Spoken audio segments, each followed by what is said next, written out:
Hello everyone, welcome back for another lesson. In this lesson, we will continue from last time, drawing a sphere with 5 values. Now this time we will draw a cube with 5 values. Let's get started. First, we're gonna draw a cube.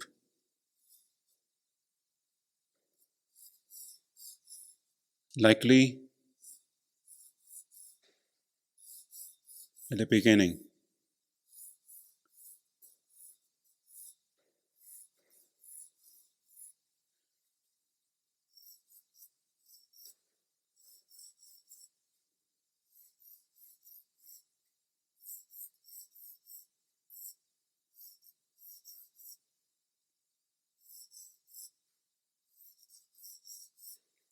At this point, you don't have to draw really dark. Lighter is better.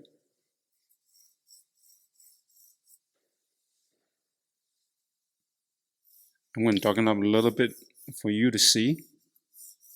Usually I draw at this stage is really light.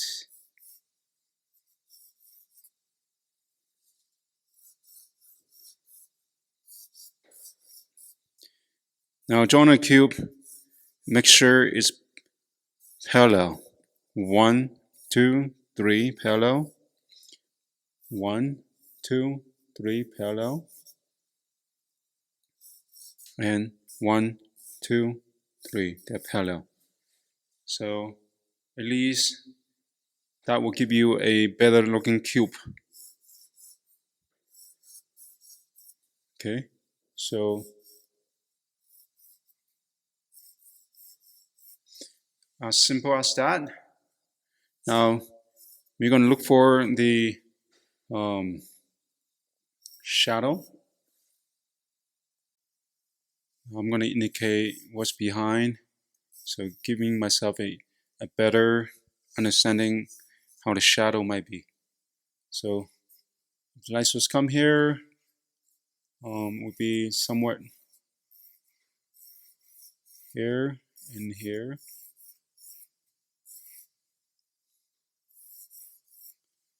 The cube will come here. As saying this is the shadow. So this side would be parallel, parallel, parallel, parallel, and parallel right here. So this is how my shadow gonna be. Parallel, see if it's parallel or not. So I'm using my pencil, finding the angle. I don't want to just draw from here. I want to be able to come from this corner.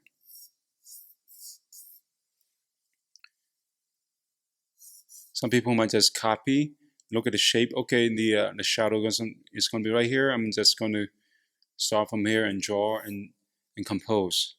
I'd rather to spend an extra maybe a few seconds or 10 seconds or even a minute. So I will find myself where is the other anchor point on the other side. So this way I will for sure will make more sense. Now the cube is angular. It's not round. That's for sure. So last time I mentioned that round object will use soft edges and angular object will use hard edge. So I'm also going to show you the differences between the hard edge and also the soft edge. So you will get a better idea what I'm talking about. There are 3 different types of edges that we can use for drawing. At least that's how many different type of edges that I would do on my drawing. So I will share with you. Now let's go for first thing first. Let's go for a hard edge. What's a hard edge? It's clean and clear. Transition from one surface to another surface. That's what I call the hard edge. Okay. So now this side, what I call clean edge. Not really soft edge, but clean edge. I'm going to do a little bit better. Okay, this side I'm going to do a clean edge and do a really soft edge.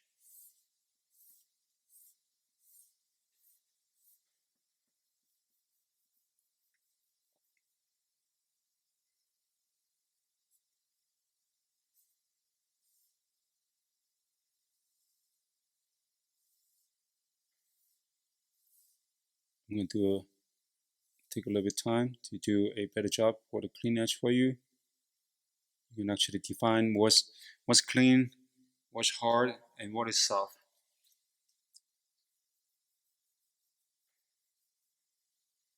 I'm going to blow away the extra.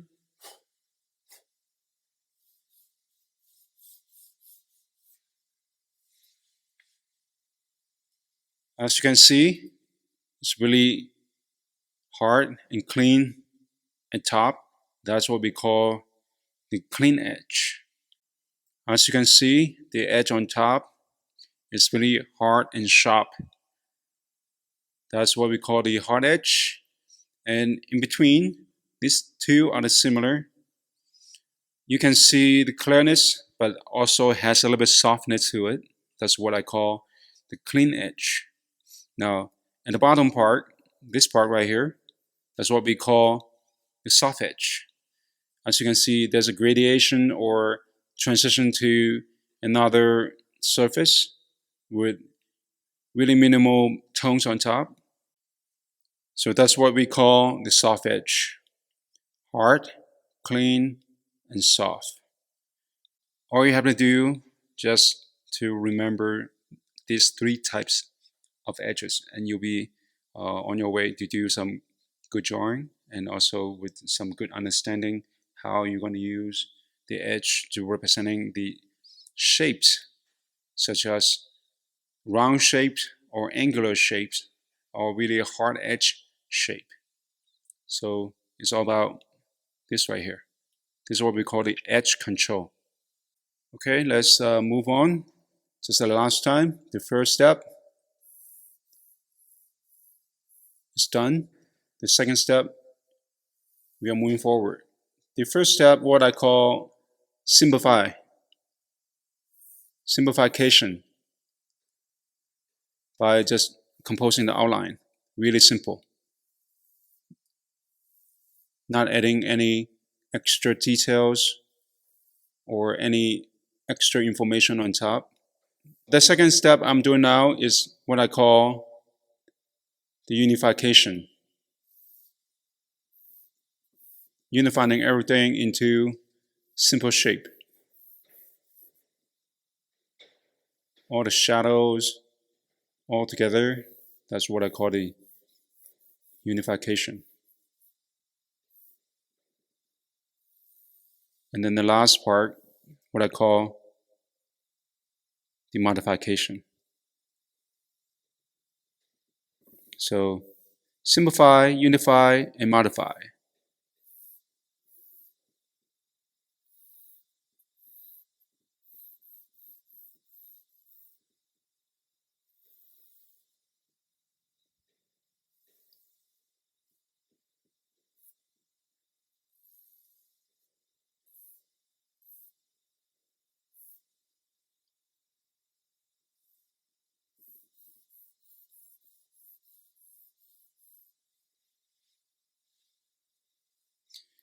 Let's blow away some of the extras. And those coming down like that, I'm not going to bother it at this moment. Later on, I can just clean it quite easily. Let's use any tool that you prefer to make this surface more evenly flat. Let's make it flat before become more dimensional. Anyway, for the cube, it's all flat surfaces anyway. So let's make things flat.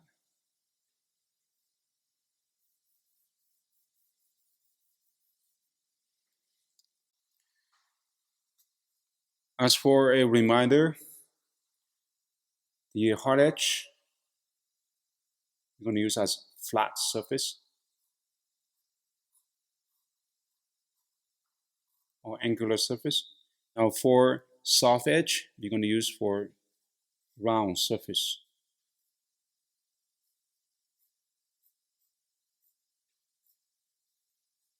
Hopefully that will help you to remember how to use those edges. Now I'm going to come back on this surface right here to indicate my core shadow. Core shadow is in between the light and the dark. So just keep reminding yourself where is the core shadow in between the light and the dark. Okay, some people do the core shadow here, which is incorrect. I'm just going to draw in some tone, just like that, really simple.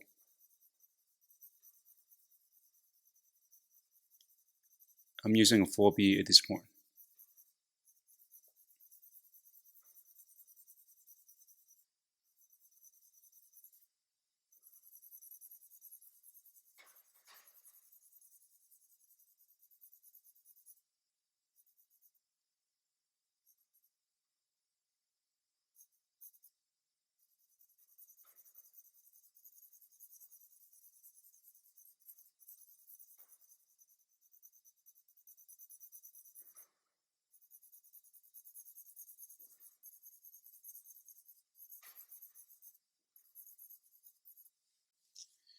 Next, I'm going to use my hand, press in the compressed charcoal as we have tested before. The texture, the hand, the finger actually gives a nicer and more evenly toned area for the compressed charcoal.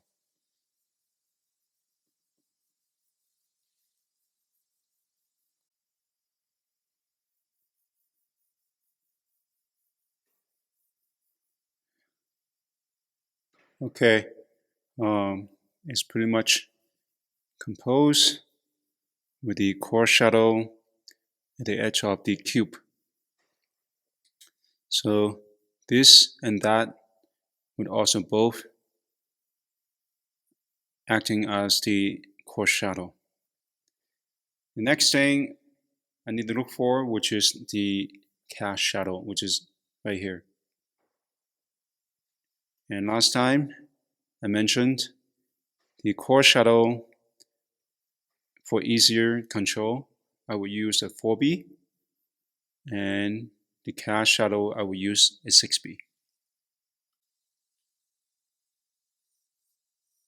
I'm going to relocate my box once again, parallel. I can easily just redefine it by using the parallel surface. I can come back and find it once again. So I'm using the 6B, or you can use the round or the rectangle compressed charcoal stick for convenience wise, because this is a larger area. But at the beginning, I will use my pencil first, because that way I can have more control. Now I'm using the compressed charcoal stick, the rectangle one. As you can see how much powder come off, as I mentioned it before when we talk about the material.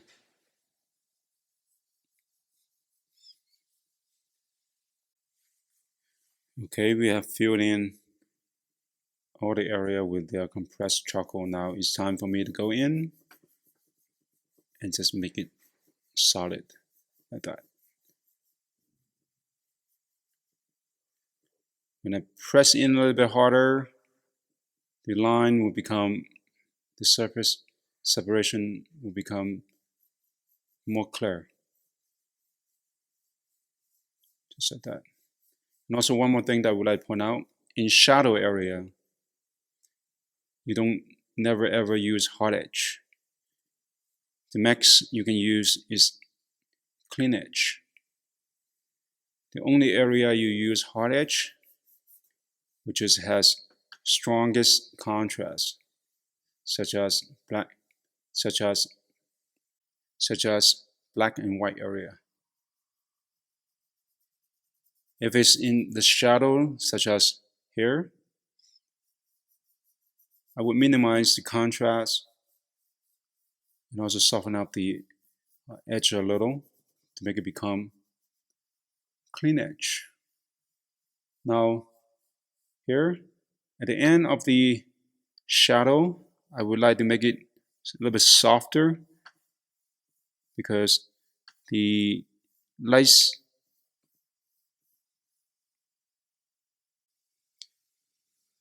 the light travel further and the shadow become weaker.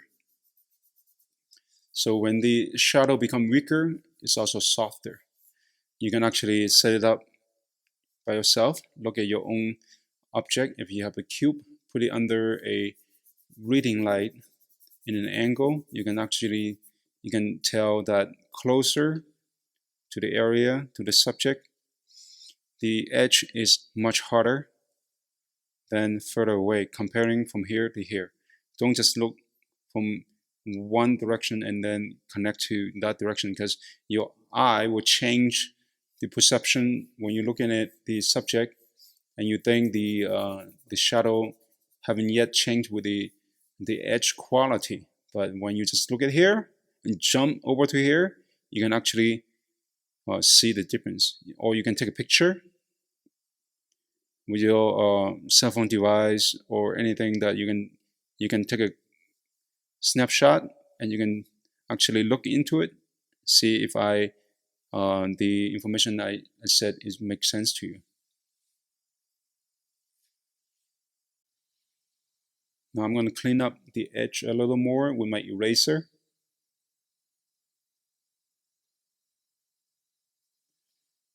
So I'm trying to create a hard edge.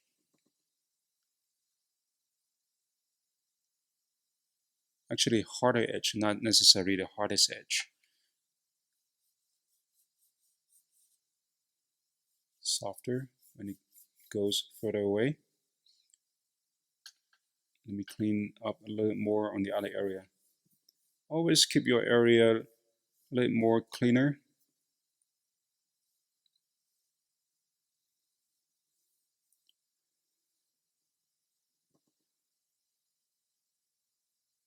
Also, I'm going to clean up on the side of the object as well.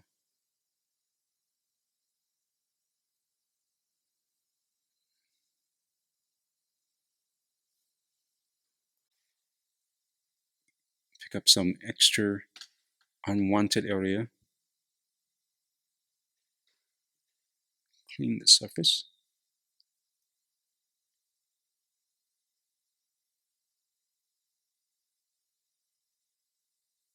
Depends on how hard of the edge with your cube. If your cube is not as hard, you can use clean edge to indicate, or you can do like what I'm doing now, create a harder edge. I'm going to clean up my drawing a little bit more. Since my line is so light, I can erase my lines without any problems. Just lightly indicate at the beginning. That's the benefit by doing lightly at the beginning. If you do it heavy, the line is going to stay. because your pencil might make a mark, or your pencil might damage the surface of the paper.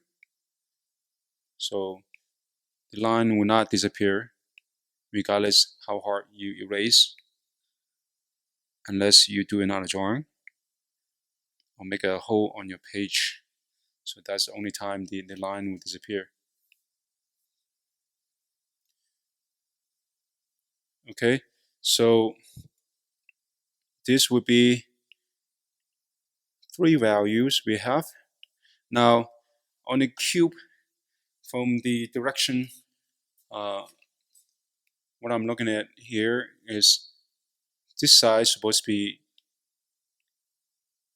brighter because the light source indicating longer the shadow. That means the light source will come from lower, and if it's come from lower, this would become second value, the midtone, and this will become the highlight area actually. If the light source come from above, higher on top of this area, this would become the highlight, and this will become the midtone. So just watch out. Now I want to create another another situation for you, which is, what about if the light source come just about 45 degree from top, hitting on top of the subject. So in that case, actually both of them will become midtone. I'm going to show you how. I'm just going to use my Velo, likely, hit on top. Okay, likely. The key word is likely.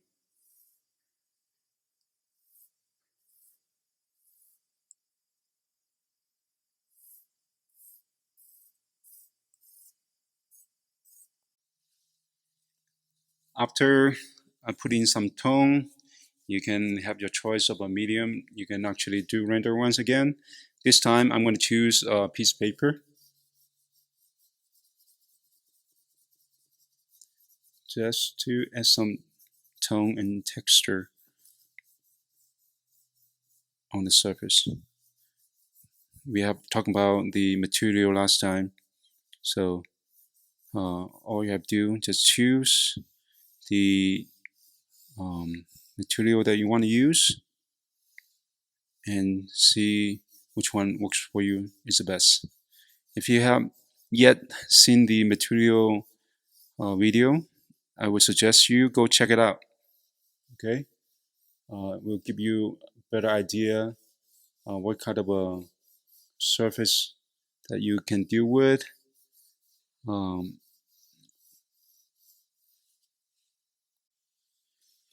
It will help you figure out what kind of material using on the surface, creating what kind of a texture. So I would recommend you to go check it out. Just follow the link provide on top on the card area, so you can just click on it and watch it.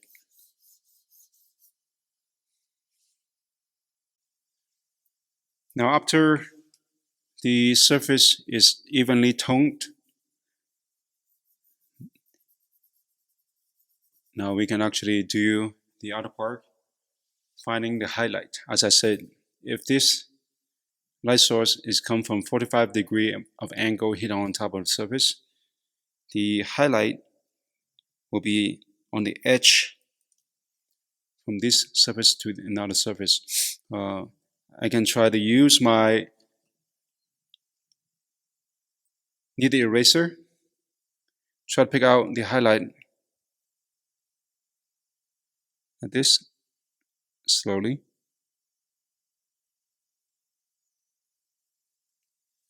A little bit. If I need it a little more obvious, I can try to use my eraser stick.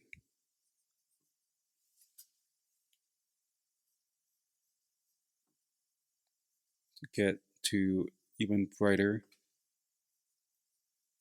tone.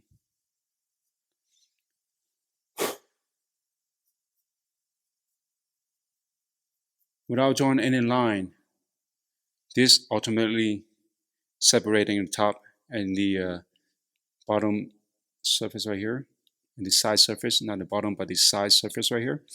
This will become one and two separated. Earlier, it was one shape.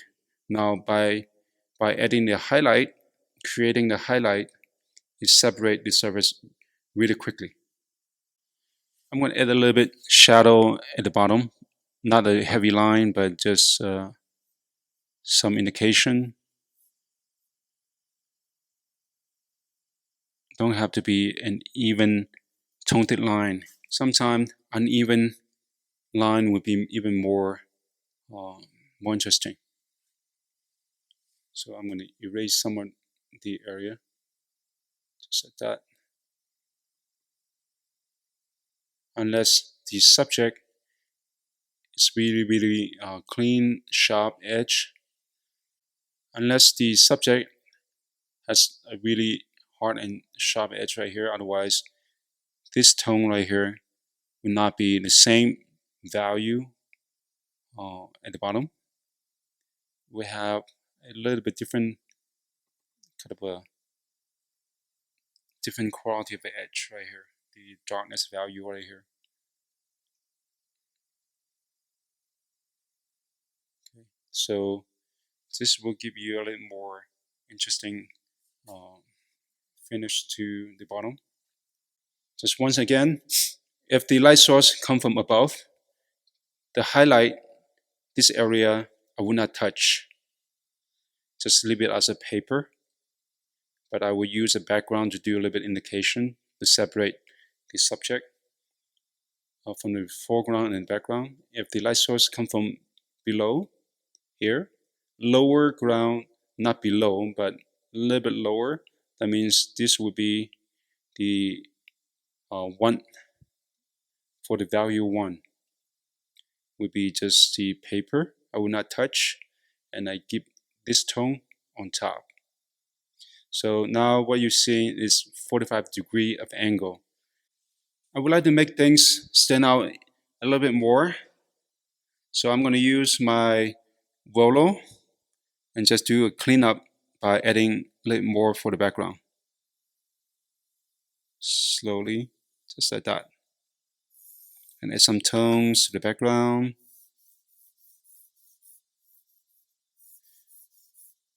Don't worry that it go over to the compressed charcoal area, because regardless how much pressure I put in, the Velo will never be as dark as compressed, as what we have tested out before at the material video.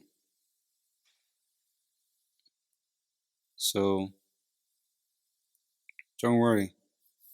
By doing this, it's more like clean up the surface, and draw down a little, draw to the side. Maybe that would be my background. Just do a little bit cleanup, just like that.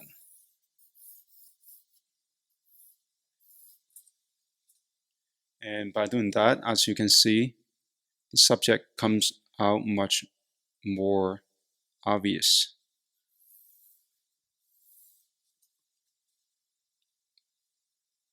I'm going to do some render in the back, just like that.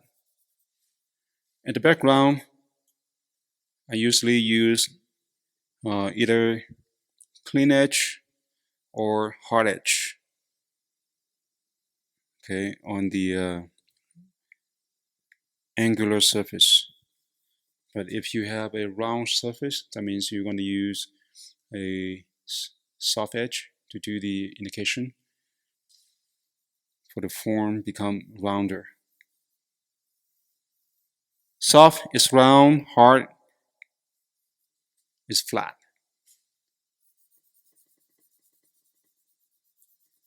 Quite easy to remember. So as you can see, I render into the compressed charcoal, it will not affecting this area. So, but lightly, don't press in too hard. Now, for some of the area like those, either I'll try to push it away or leave it up like that, or if I cannot leave it up with my finger anymore, I can just squeeze my eraser, just dab it a few times, and then softly render it once again. So I don't want those lines up here. It's supposed to be a nice transition. So now I'm going to give you a extra trick. If the object has a little bit dent on top, do some texture would be pretty easy actually. I'm going to do a dent right here, a chip off corner. So all I have to do is just use my eraser. Pick it out. Just like that. And at the bottom, because the light source comes from this way, I'm going to make the area a little more brighter to make the chip off area even more stand out. This is your treat. One more time, just doing like that. And then I can even do one right here. Now, that one, I'm going to use charcoal on top instead. Do a little bit shadow.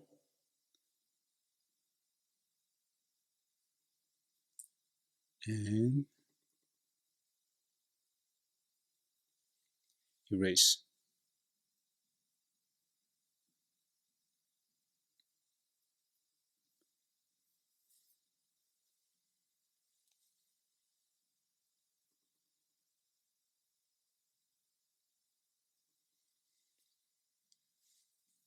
I'm going to erase this area a little more cleaner. So as you can see, now I have created a chip off area. Let's do this part even stronger with my pencil. Likely do a little bit extra indication.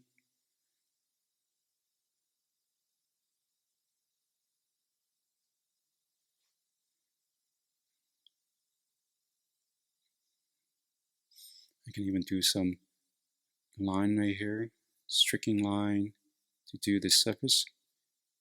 Feels like it coughing the area. Something is cut on top. See, there is endless thing you can do. You can play around a little bit more. I'm gonna do a little bit more extra texture right here so that you see how much you can do with just value contrast. Even at the corner. Now at the corner, I'm gonna make the corner dent in a little bit more. The corner has been chipped off and hit, just like that. I'm going to use my pencil to do a little more better indication.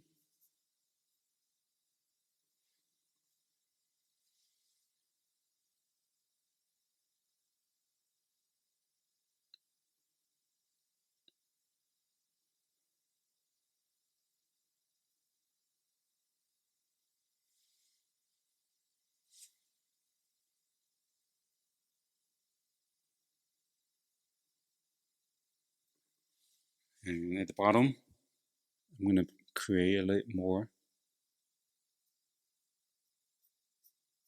chip off, just like that.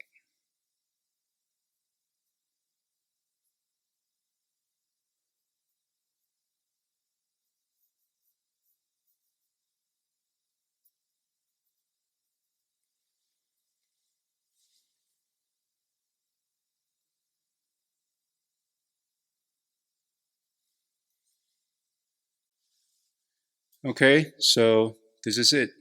Uh, you can actually try to have some more fun with it if you want to try it out more dent on top, or some cough surface and scratch surface. Whichever you want to play it on top of the surface is fine. It's really up to you.